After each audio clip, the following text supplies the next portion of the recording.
चलिए, तो second option जो यस है सर। इसमें आपका बिल्कुल सही आंसर आ जाएगा।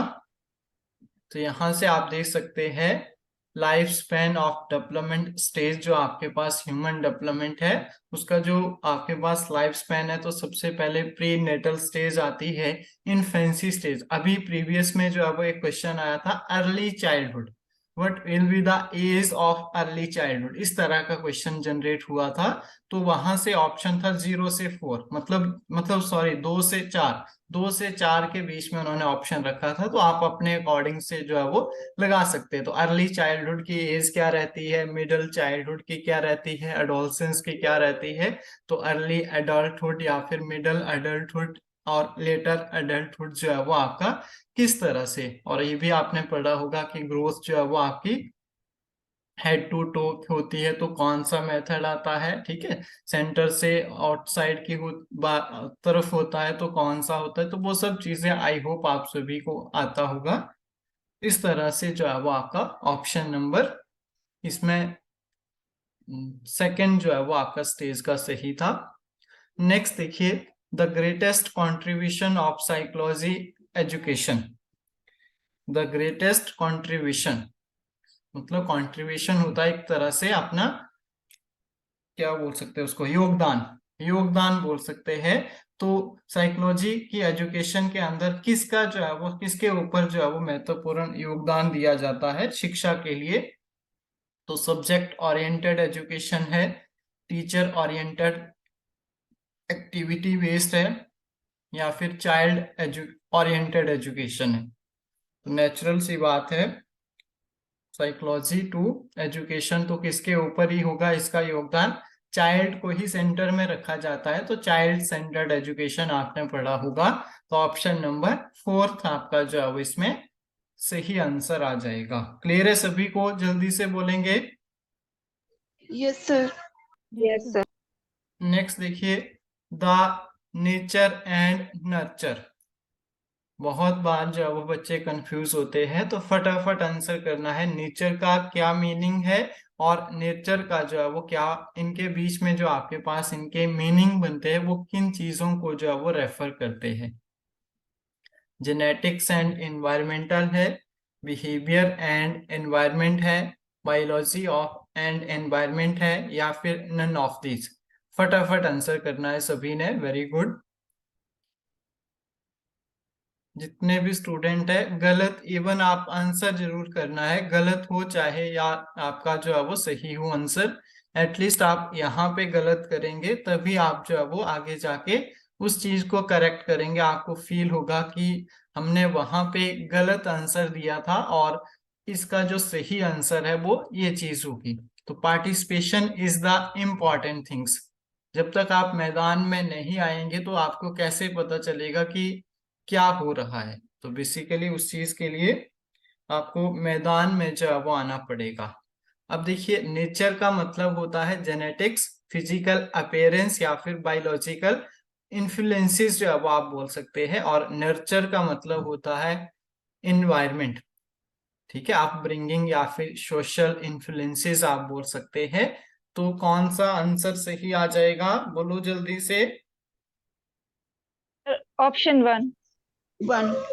जेनेटिक्स और एनवायरनमेंट, और बायोलॉजी एंड एनवायरनमेंट भी इसका जो है वो सही आंसर हो सकता है, क्योंकि बायोलॉजिकल इन्फ्लुएंस भी इसके अंदर आते हैं। तो इसको एक बार जो है वो आप चेक कर लेना। वैसे ऑप्शन नंबर ए जो है वो जेनेटिक्स और एनवायरनमेंट इसका जो है वो सही आंसर था।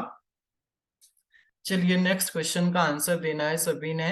ए child having some problem in saying object. एक बच्चे को क्या है, प्रॉब्लम है किसी वस्तु, ऑब्जेक्ट क्या होता है, आपके पास वस्तु होती है उसको देखने में। तो अकॉर्डिंग टू द एनसीएफ 2005, ही शुड बी एडमिटेड ऑन, उसको किस तरह के स्कूल में जो है वो बेसिकली एडमिट करना चाहिए एनसीएफ के गाइडलाइंस के अकॉर्डिंग। ओपन स्कूल में, स्पेशल स्कूल में, इंक्लूसिव स्कूल में, या फिर इंटीग्रेटेड स्कूल में। तो फटाफट आंसर कर दीजिए। तो ये तो आप सभी को पता ही है कि जो आपका अगर प्रॉब्लम है तो उसको इंक्लूसिव एजुकेशन या फिर इंक्लूसिव जो स्कूल होते हैं, समावेशी शिक्षा का नाम अगर आपने सुना है तो आपको पता होगा। जब हर प्रकार के, किसी भी धर्म से है, जाति से है, लिंग से है, किसी भी जो है वो समुदाय से संबंधित है, वो आपका जो है वो एक छत के नीचे जब वो शिक्षा ग्रहण करते हैं, बिना किसी भेदभाव के, बिना किसी डिस्क्रिमिनेंट्स के जब वो शिक्षा ग्रहण करते हैं, तो हम क्या बोलते हैं, उस तरह की जो शिक्षा होती है वो क्या होती है, समवेशी शिक्षा जो है वो हम कहते हैं। तो उसी में जो है वो उसको एडमिट करना चाहिए according to the NCF 2005। Inclusive school जो है वो इसका बिल्कुल सही आंसर आ जाएगा, ऑप्शन नंबर थर्ड। क्लियर हुआ सभी को? बोलो जल्दी से, डन है? Yes, sir. Yes sir. अब देखिए कमीशन वालों के लिए गोल्डन पेज। गोल्डन पेज का मतलब है कि एक क्वेश्चन आपका कमीशन एंड कमेटी से, तो द एजुकेशन, इवन टेट वालों को भी पूछ सकता है। आप देखिए लाइफ टाइम वैलिडिटी है, तो आपको हार्डनेस जो है वो देखने को मिलेगी ही मिलेगी पेपर में। आप सोचेंगे कि जो पिछली बार आया था या फिर उससे पिछली बार आए बिल्कुल सेम ऐसे ऐसे ही जो है वो आ जाए, तो वैसा पॉसिबल नहीं है। तो वो कुछ कुछ भी पूछ सकता है। तो एटलीस्ट आप इस तरह की प्रिपरेशन करें कि सारी चीजें जो है वो आपको पता हो। द एजुकेशन कमीशन है, यूनिवर्सिटी कमीशन है, जाकिर हुसैन, या फिर जो खासकर कमीशन जो है वो तैयारी कर रहे हैं कमीशन की, उनके लिए तो बहुत इंपॉर्टेंट है ये चीज। तो साथ साथ में सभी के लिए इम्पोर्टेंट है, मैं इतना बोलूंगा, किसी स्पेशल के लिए जो है वो इम्पोर्टेंट नहीं है। तो नोट कर लीजिए फटाफट, और अगर हो जाएगा तो डन कर देना है कमेंट बॉक्स में सभी ने।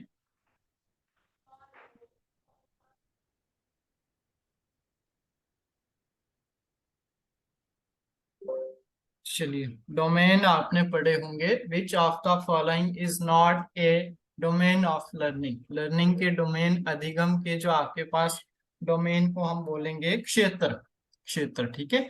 तो अधिगम के क्षेत्र जो है वो इनमें से कौन सा नहीं है? कॉग्निटिव है, अफेक्टिव है, कॉग्निटिव है, या फिर स्पिरिचुअल है? फटाफट आंसर करना है। कॉग्निटिव को मैं बोलूंगा क्रियात्मक, ठीक है। कॉग्निटिव होता है आपका क्रियात्मक, अफेक्टिव होता है भावात्मक, ठीक है, जो इमोशन से रिलेटेड होता है बेसिकली। और फर्स्ट वाला कॉग्निटिव तो आपका मेंटल स्टेट से है। कॉग्निटिव के जो आपके पास थ्योरी है, पियाजे की थ्योरी आपने अच्छे से पढ़ी होगी। तो इसमें जो आपका विच of the following is not a domain of learning, तो क्या बोलेंगे?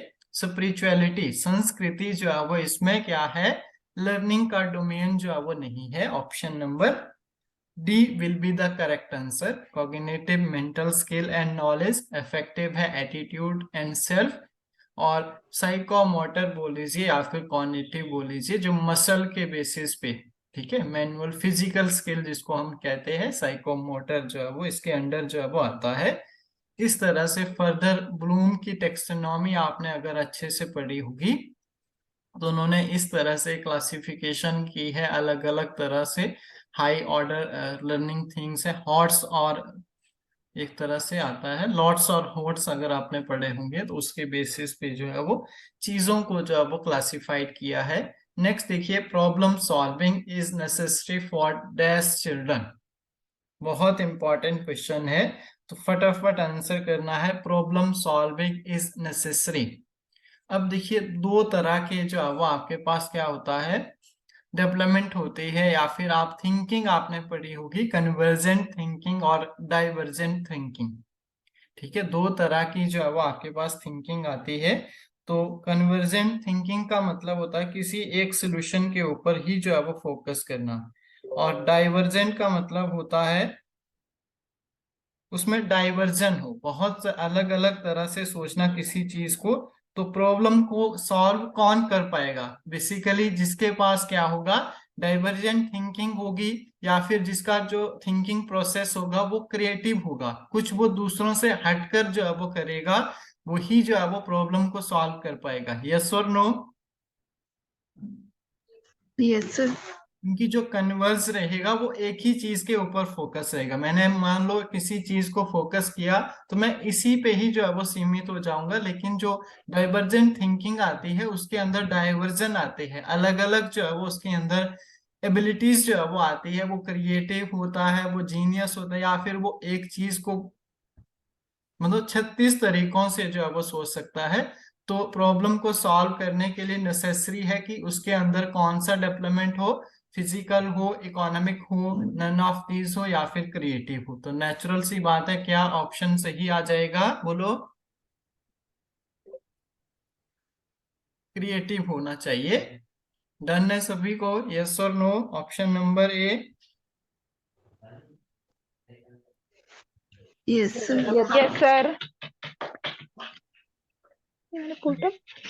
माइक ऑफ कर लेना है जिसका भी माइक ऑन है। नेक्स्ट क्वेश्चन का आंसर देना है, which of the following is not the psychological factor. निम्न में से कौन सा एक जो है वो मनोवैज्ञानिक फैक्टर जो है वो नहीं है। फटाफट आंसर करना है। तो आपने पढ़ा होगा मैच्योरेशन, परिपक्वता जिसको कहते हैं। रेडीनेस का मतलब होता है तत्परता, और एटीट्यूड होता है अभिवृत्ति। तो एज जो है वो आपका क्या है, एक साइकोलॉजिकल फैक्टर के अंदर नहीं आता है। तो ऑप्शन नंबर ए, आयु जो है वो इसके अंदर नहीं आएगी, बाकी तीनों चीजें जो है वो इसके अंदर आएंगी। तो हम क्या बोलेंगे कि which of the following is not, तो age is not included in that particular factor. Done है सभी को, यस और no. Yes, sir. Yes. Next देखिए, what type of factor is motivation. बहुत इंपॉर्टेंट है मोटिवेशन। अब मोटिवेट करना है किसी को तो वो किस तरह का फैक्टर है, तो फिजिकल तो होगा ही नहीं, ठीक है। किसी को हम मोटिवेट कर रहे हैं तो फिजिकल का मतलब होता है हाथ पांव से कुछ चीजें करना, कुछ वर्क करना, तो मोटिवेशन तो इसके अंदर नहीं आएगा। सेकंड आता है कल्चरल, कल्चरल एक्टिविटी, सांस्कृतिक कोई प्रोग्राम कर रहे हैं, या फिर कुछ आपके पास कल्चरल से रिलेटेड आप एक्टिविटी है, या फिर किसी कल्चर को परफॉर्म कर रहे हैं, तो वो रिलेट करता है। तो मोटिवेशन से कल्चर का कोई संबंध नहीं है। फिर बचता है सोशल और फिजियोलॉजी या फिर साइकोलॉजिकल, ठीक है। तो सोशल, सोशोलॉजी, समाज से रिलेटेड। फिर मोटिवेशन बचता है साइकोलॉजिकल। तो ये किस तरह का एक फैक्टर है। अब देखिए, जब आप क्वेश्चन को पढ़ेंगे आंसर ऑटोमेटिकली आपका निकलेगा, बट कब निकलेगा, जब आप उसको एनालाइज करेंगे कि क्वेश्चन पूछना क्या चाहता है और उसके आंसर। देखिए फिर क्या होता है, 4 ऑप्शन होते हैं, 2 को आप कैंसिल कर दीजिए जो आपको लगता है हो ही नहीं सकते हैं। फिर 2 में कंफ्यूजन रहता है, और बच्चे क्या करते हैं, मैक्सिमम टाइम 2 के कंफ्यूजन में ऊपर वाला लगा देंगे और नीचे वाला छोड़ देंगे। तो कॉन्सेप्ट की क्लियरिटी होगी तो आप इजीली, आप देखिए मोटिवेशन किसको नहीं पता है कि क्या होता है मोटिवेशन। आप डेली अपने जो भी अपने से छोटे होंगे बड़े होंगे सभी को मोटिवेट करते हैं। तो एटलीस्ट आप अगर साइकोलॉजी के स्टूडेंट है, अगर आपके डेली लाइफ का जो है वो पार्ट है ये,